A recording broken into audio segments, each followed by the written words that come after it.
I have risen today to ask unanimous consent for Senate Resolution 753, expressing the sense of the Senate on the upcoming election in Brazil. This Sunday, October 2nd, Brazil will hold its presidential election. According to many polls, it appears that the two major candidates are President Jair Bolsonaro and former President Lula da Silva. If no candidate receives over 50% of the vote, there will be a runoff election between the top two candidates on October 30th. Madam President, over the past several months, Brazilians from all sectors of society have publicly expressed serious concern about ongoing efforts to undermine democracy in their country, including close to 1 million Brazilians who signed an open letter released on July 26th defending the democratic institutions of Brazil and the rule of law. And there is a very good reason why these people in Brazil signed that letter. And that is that the current president and candidate for re-election, Mr. Bolsonaro, has made some very provocative statements which suggest that he might not accept the election results if he loses.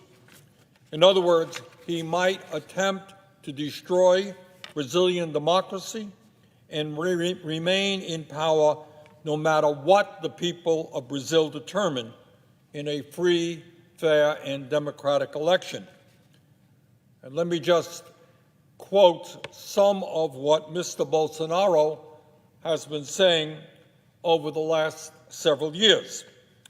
Back in September 2018, before he won his election, Bolsonaro stated, and I quote, "I will not accept an election result that is not my own victory," end of quote.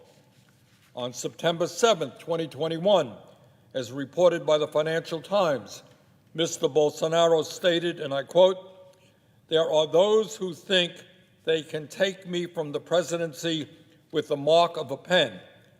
Well, I say to everyone, I have three possible fates: arrest, death, or victory. And tell the bastards I'll never be arrested. Only God can take me from the presidency," end of quote. According to Human Rights Watch, previously, President Bolsonaro had claimed, without providing any evidence, that the last two presidential elections were fraudulent, including his own election, in which he claimed he got more votes than the final tally showed. But it's not just Bolsonaro's words that should be of concern to those of us who believe in democracy. According to a recent survey by the Federal University of the state of Rio de Janeiro, Brazil is experiencing a 335% increase in violence directed against political leaders in 2022 relative to 2019. Last month, a Workers' Party official was shot dead by a Bolsonaro supporter. Yesterday, Reuters reported that the federal police guarding former President Lula da Silva, who is the current front-runner to unseat Bolsonaro, sent a classified memo to senior colleagues across Brazil calling for backup in order to protect Lula from possible assassination attempts. It is clearly not the business of the United States to determine who the next president of Brazil is, or to get involved in Brazil's presidential elections in any way. That is a decision to be made solely by the people of Brazil through a free and fair election. But it is the business of the United States to make clear to the people of Brazil that our government will not recognize or support a government that comes to power through a military coup or the undermining of a democratic election.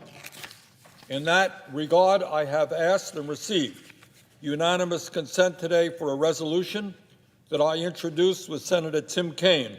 This resolution, Madam Chair, is very simple and straightforward. It does not take sides in Brazil's elections. All it does is express the sense of the United States Senate that the United States government should make unequivocally clear that the continuing relationship of the United States and Brazil depends upon the commitment of the government of Brazil to democracy and human rights. It urges the Biden administration to make clear that the United States will not support any government that comes to power in Brazil through undemocratic means, and to ensure United States security assistance to Brazil remain compliant with our laws related to the peaceful and democratic transition of power. This includes long-standing legal restrictions on the provision of security assistance in the event of a military coup. Madam President, in my view, it is imperative that the U.S. Senate make it clear through this resolution that we support democracy in Brazil. It would be unacceptable for the United States to recognize a government that came to power undemocratically, and it would send a horrific message to the entire world if we did that. It is important for the people of Brazil to know we are on their side, on the side of democracy. This resolution sent that message,